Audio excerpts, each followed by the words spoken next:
Eastside will not do anything with it there. We've played 3. Gate City had a 6-point lead at halftime. They've got an 8-point advantage now. It's 60-52. You're listening to the home of Blue Devil Sports. This is Gate City Sports Radio.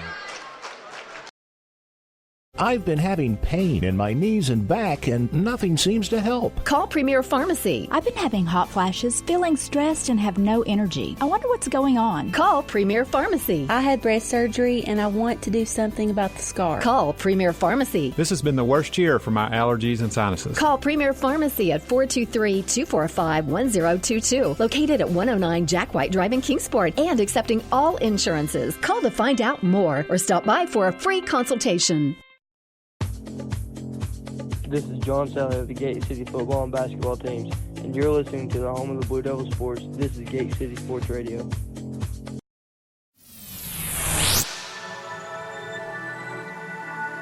You are listening to the home of Blue Devil Sports. This is Gate City Sports Radio. All right. We've played 3 quarters at 60-52. Gate City with the lead. Chris, what stood out to you in that third quarter? Eastside's determination. They came out ready to play after halftime. But also I like Gate City's resiliency and ability to come back. After a really slow start, Dean wound up with 10 points that quarter. As he will inbound the basketball, Gate City will have possession to start the fourth quarter. As Compton's got it, he passes over to Dean. Back and forth they go around the top of the key. Shots up from three-point land. Give him 3. Bradley Dean opens up the scoring at 63-52. That's really Dean's first deep three-pointer he's made this season. So, as Eastside, as we talked about that, and Dean will force the issue. He forces a turnover and a foul. Garrett Whitehead picks up the foul, number 22. That's going to be his first. You've got it the first. The scoreboard's got it the second, but you're a lot smarter. Dean pulls up from 3 once again. Shots up, no good. But DeAndre Mack gets the rebound. Surprised himself. He was so wide open, and he laid it back up. So give DeAndre Mack another rebound and basket. It's 65-52. Eastside looking to work the ball around the three-point line. As they've got it, shot's going to be up, and it's going to draw the foul. Connor Blevins went up, and he got him in the air. Looked like that's going to go on number 4. That is Eli Starnes. Joe, if Whitehead has 2 fouls, then their foul total is off.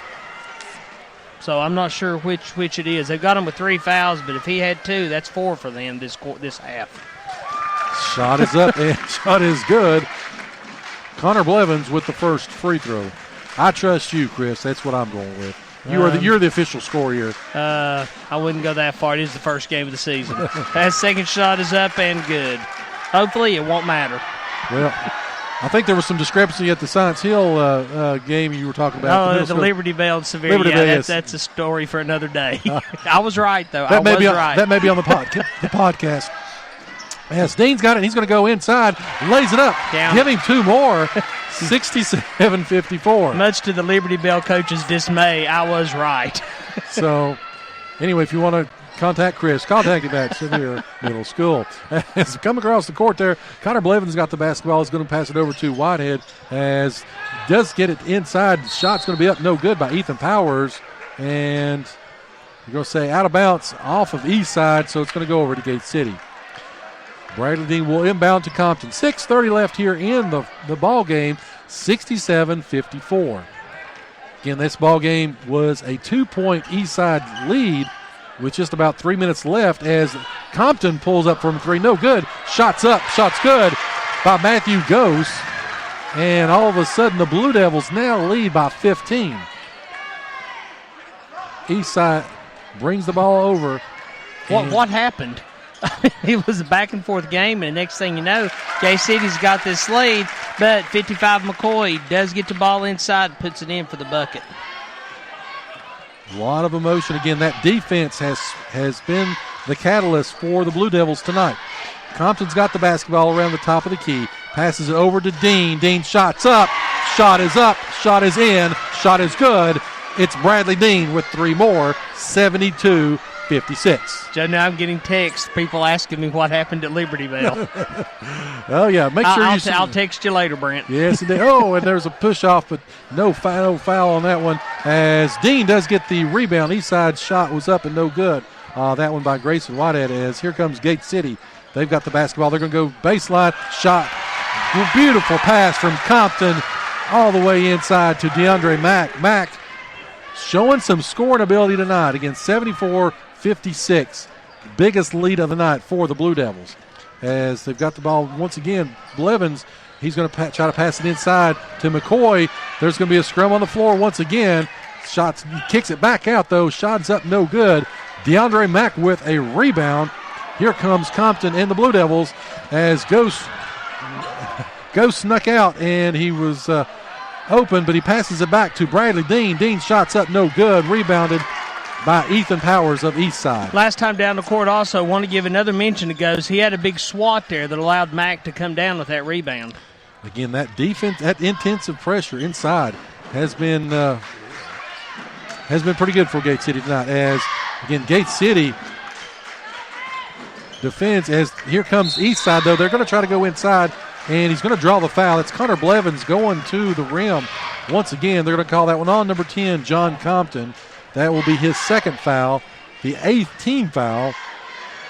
With 4:17 left, Blue Devils lead 74-56. Shot is up. Shot is good for Mr. Connor Blevins of Eastside. Connor Blevins, 6'3" forward.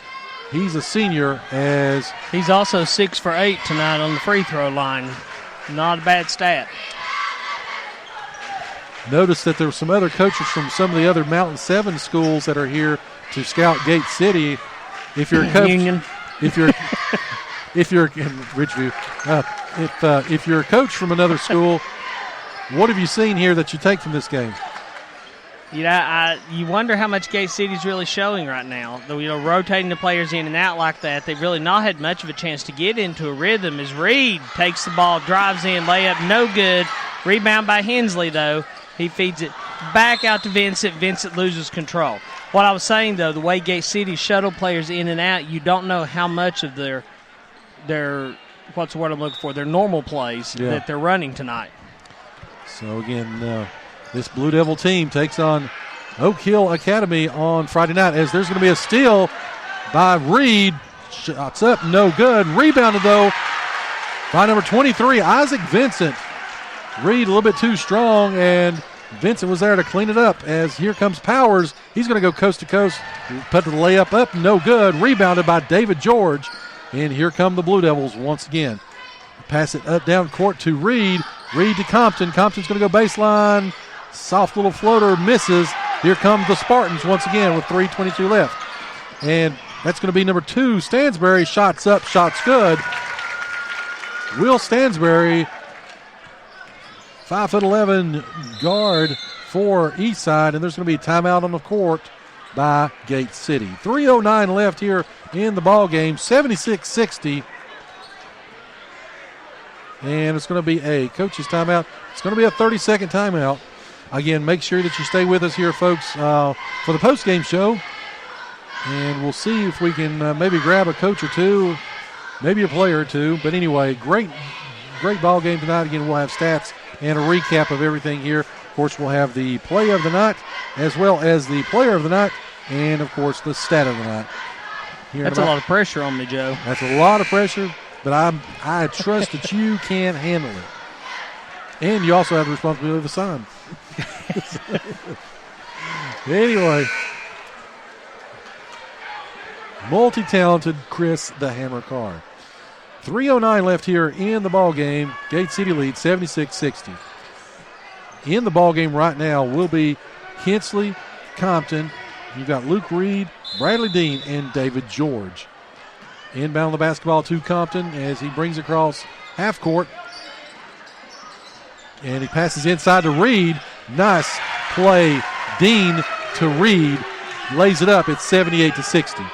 Here comes Eastside trying to push a little bit of tempo. And shot's going to be up. Shot's going to be good by Gavin Greer, 6'3" sophomore for Eastside. and passes ahead, knocked away by Eastside. Here come the Spartans once again. They've got it this time to Powers. Powers pulls from 3, shots up, no good. Rebounded by Hensley, kicks it up to Compton, lays it up, lays it in, giving to 80-62. Puts Compton at double digits for the night. 2:25 left here in the ball game as the Eastside looking to try to still get inside. They do kick it back up top. Again, Luke Kirk in the ball game, running things at this point. 5'8" senior for the Spartans. Kicks it around. They kick it inside to Greer. Greer's going to go back up top, though, to Powers. Chris, they've really done a good job of limiting Powers' touches here in the second half. And the clock's now starting to work against Eastside. We're under 2 minutes. Stansberry takes it all the way in, hits the layup. Here comes Compton again. Eastside trying to get some turnovers off the pressure, and shots up by Dean, no good. Rebounded, though, by David George, and he lays it back in for 2. There's going to be timeout on the court by Coach Vermillion, and it's going to be a 30-second timeout. So 82-64, 18-point lead for Gate City, 1:39 to go. Starting to feel a little confident now. You know, we were talking about that they were on pace. You know, they had 43 points at halftime. They're on pace for that 86. You know, last year and the year before, they averaged right around the low 90s, so not too much off from the scoring. Of course, a lot of this defensive transition has really helped. Of course, how many does DeAndre Mack have tonight? Mack right now, I've got him with 14. And those mostly have come off rebounds and steals. So, you know, you throw a 14 points there, you have some other points coming other places it goes. And with Hensley and all of a sudden. Well, one thing that's kind of rolling around in my mind, if I'm not mistaken, it's been a year, but it seems like the boys last year started strong and then kind of tailed off as the game progressed. They kind of just maintained the point spread, but this year, so far in this game, they've kind of kept the intensity up all 4 quarters. Well, of course, playing everybody that they did, you know, has helped. As here comes Gate City, they've got the breakaway, and they're going to lay it up. Great give and go. Luke Reed gives it to Andrew Hensley. Again, everybody getting involved at this point. 84-64. Eastside going to lay it, going to go, drives all the way down. Blocked, though, out of bounds by Andrew Hensley. That was number 2, Will Stansberry, who laid it up. And coming into the ball game will be a host of Blue Devils, including Jake Taylor, Dakota Howe, Carson Jenkins, as well as number 32, and I keep on calling him Vincent, but number 32, Player X. Player X. Into the ball game. Just call him Shaquille. Oh, there we go. As coming into the ball game will be some subs for Eastside. Also, Josh Mann, number 23, is into the ball game, and looks like they've got number 5, Nick Raymond, in the ball game, as well as number 12, Jacob Salyers. Again, I want to say thank you to those Eastside fans who are listening to us tonight. Again, we want to wish you all the best of luck for a great upcoming season as well. Again, you've been the class of the Cumberland the last couple years, and look to see continuing as we move forward. So, and of course, you know, talking about Gate City with giving their players off after a long football season, Eastside was also in that first round of the VHSL playoffs as well. They fell to Holston, but again, great season for the Spartans. So we're under a minute left here, and there's going to be timeout on the floor by Eastside with 55 seconds left. I think that was just to not get a turnover. Gay City was putting the pressure on there. I couldn't see which Eastside player had the ball, but he was trapped. So Coach pops the quick timeout. Can't take them home, so might as well use them. 55 seconds left here. 84-64. Again, Gate City will be back in action. It will be a boys game. Once again, it's a VHSL benefit game. That ball game to be played here on Friday night against Oak Hill Academy. Then next week we go for the Tennessee Swing, as you would say. Next Tuesday we will be at Daniel Boone High School, as our boys and girls will both be in action that night, taking on the Trailblazers. Then on Thursday night, we've got a date in Kingsport over at Dobbins Bennett High School. Then on Saturday, we conclude the week at Sullivan East. So a lot of buzz about that game.